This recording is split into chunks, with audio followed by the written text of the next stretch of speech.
Hello, and welcome to the lore of Braunhaven. Today we are going to be exploring the University District of the Imperial Port, and the University District kind of grew up uh, very gradually.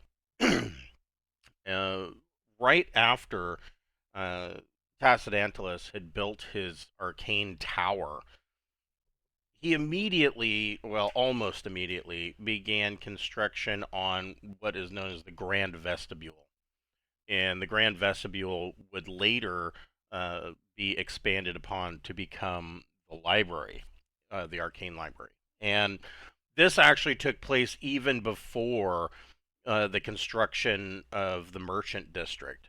But because of this library, this vestibule and library, the university district started to slowly grow, and that took some time after, of course, the merchant district had already um, been created. But Tacidantilus had created the vestibule and the library as a way of giving back to the world, and it was open to anybody that wanted to come and learn. And originally, this was just strictly learning the arcane arts, but it was quickly expanded upon, which is why the library had to be expanded upon from the vestibule. At the height of the Imperial Port, this was considered the preeminent, most prestigious place in the known world to come study, mainly because there were no barriers. It allowed anybody to come study. And this is unusual because universities and academies and in other parts of the world are going to be controlled by the individual guilds, or if it's the, theology, it would be controlled by the sect or religion that is controlling that particular academy. And so things here weren't like that. If you wanted to learn, you could come, and there was nothing to stop you. There were no barriers that were set up that would prevent you. Now, originally, um, this also attracted scholars to be teachers and professors, and that it was a volunteer basis. So they believed in Maximilian Tacidantilus' vision of this university district and the spreading of knowledge. And so these teachers would come and volunteer their time, and the students would then, of course, if they could, they would donate coin to pay the teacher's way. And so this worked for quite some time. Later, once the university district was fully established, and as part of the port, and this, of course, was after the high district. Once the university was fully established, it was decided by the Imperial Port to go ahead and make it official, and then they would budget some of the tax income for the Imperial Port to the university district to pay for housing for the scholars that were teaching, as well as to pay them a wage. So then, uh, there are different wards and districts inside the university district itself, and the start of that, of course, is here, and that is the college ward. And as you would think, the definition is in the name. This is where all of the different academies and colleges exist, and there are a near infinite plethora of subjects and that can be studied um, from the different colleges that exist there. Large brownstone style homes were built, and this allowed the professors and scholars to have some place to live, hopefully nearby the college that they were teaching at. And it should be important to note that that these were donated to them. The teachers did not have to pay for these brownstones in any way. The Merchants Guild actually paid. Merchants Guild and the High District, and they budgeted the taxes so that these people would have someplace to live. Um, in in the college ward, you had the Bards College. So it should be realized that bards are more than just performers and musicians or masters of lore or poets. Um, they are also talented spellcasters. Both are there are arcane varieties as well as druidic varieties. The druidic being the most common type of bard that you'll run into. And so there was this large bards college, and there are the biggest and brightest of the scholars that taught at the bards college was Jose Antonio Tejedor, and he taught there before the era of the demon plague, and it was said that bards from all over would come to gain insight from his tutelage. He later became the headmaster of the Bards College, and today, this pretty much goes for the university district overall. It's pretty much abandoned. You will run into scholars that have come trying to plume the depths of the college district or the college ward for texts or items, and the Bards College is no different. The most looked for items are lost sheet pieces of sheet music or ancient instruments that might be found there. There is a fabled conservatory in the Bard's College, as well as a location called the Hall of Tales and Song, and this is pretty much what treasure hunters are looking for. Now, the unwritten rule for anybody that's going to the university district searching for these texts and items or books or lore is you don't take it.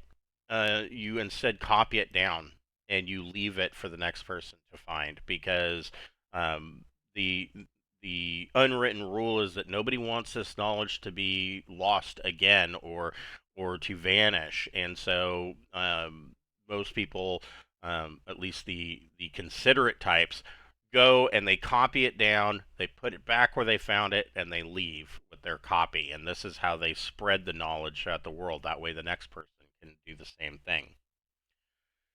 The next school that would be found in the college ward would be Bildebrast School of Illusion. Now, Bildebrast was a gnome apprentice of Tassadantulus, and he actually learned in the Grand Vestibule originally at Tassadantulus' tower, and later went on to found a school of illusion and illusionary arts. And today, if you go to search for the illusionary school, it is said that the school sits in ruin and it's been damaged by the time and elements. Its roof is gone. There's holes in the walls. But then there are others who say that that is all not true at all. The school actually exists in a pristine condition. You have to see past the illusion in order to find the truth behind the matter.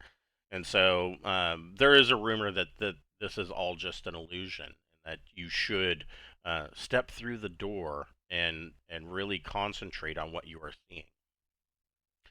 There's also an Academy of Necromantic Arts. Now, this was more than just a school teaching about necromantic magic. It was also an academy teaching dissection, embalming, the burial rites of different cultures. It was really a school of learning, not just about necromancy and raising the dead, but also how to treat the dead. And there was a large focus on the dead's last wishes and the ability to use necromancy in a way to find out what those last wishes may have been and to fulfill them. And that way it helps the soul move on to the shadow realm and not get stuck in the veil as so many do. In addition to that, there was a school of astronomy and planar observation, and it boasts a large observatory with a huge telescope, and there's said to be an astrolabe in there that allows you to look at the night sky as well as uh, show the interaction between the prime plane and all of the other planes of the known universe. And so um, this was a very very sought after place because the planes, as far as on the prime plane, the planes are not very well known, and it's not really known what the night sky that you're looking at, how that interacts with the planes. And so this school taught all about that, or at least as much knowledge as we currently have. And so and it should be kept in mind that the knowledge that we currently have isn't a lot. Probably the first major advances in planar observation were actually made by Maximilian Tacidantilus himself. This was of great interest to him. He knew that there were other planes out there um, through observation of their interaction here on the prime plane, and so he made that for a limited time. He made that a focus of his studies, and he discovered unlocked a lot of knowledge uh, in that area.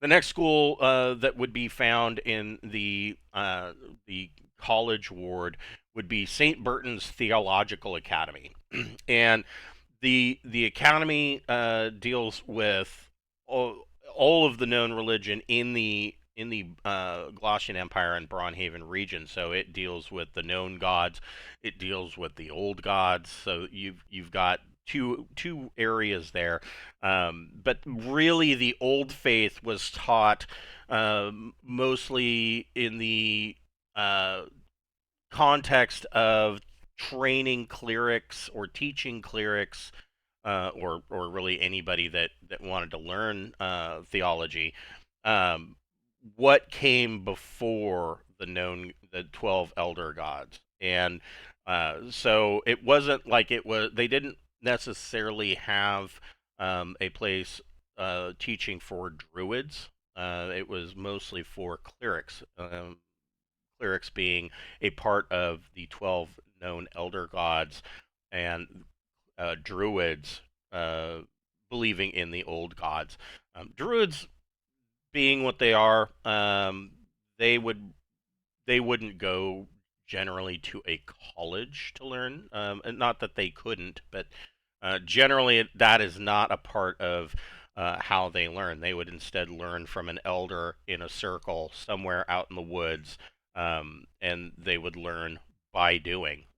It would be kind of a apprenticeship kind of situation, similar to what a lot of arcane magic users would do with somebody who wants to learn from them.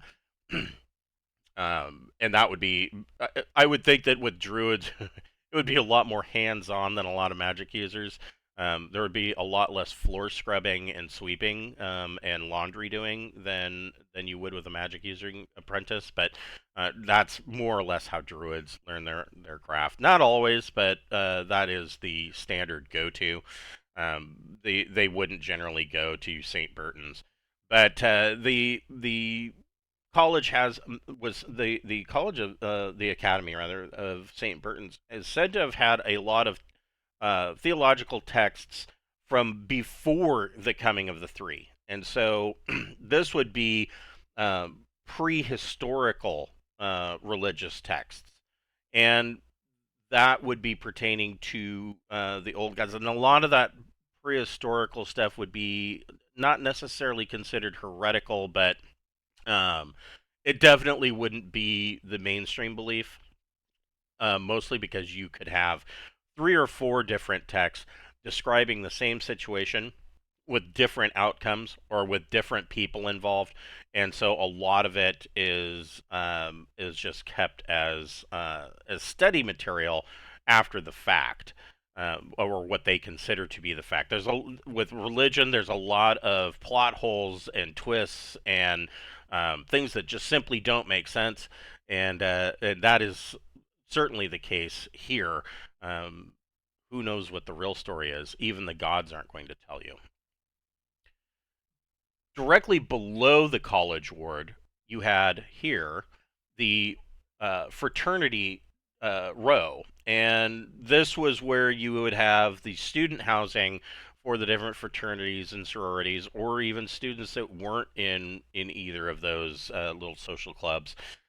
Mostly made up of small manors and townhouses.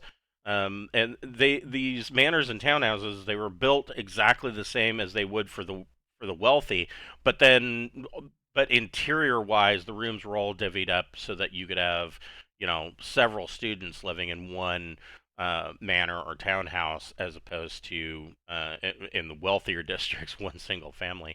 Mom and dad and their 2.5 children. No, instead you would have a manor with probably 30 students living in it. Some of them sleeping on the couch in the living area, um, just so that they could have someplace to stay and be close by the um, the college district and where they were actually studying.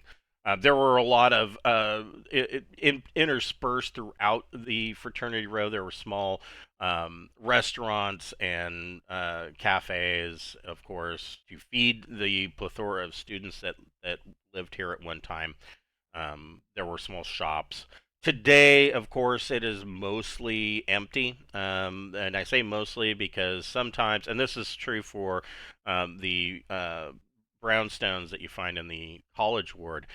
Sometimes when people are coming and they are searching for texts and things of that nature, they have to have someplace to stay, and so they'll just squat in one of these brownstones or a manor house in the fraternity row or things of that nature. You're not going to find much of anything in here. You might find bundles of old laundry and highly questionable bedding, usually from whoever stayed there previously. So there's not any treasures to be found usually in the in fraternity row. Next time we'll be talking about the servants ward and Doc's Place Pier. Thank you for watching, and I'll see you next time.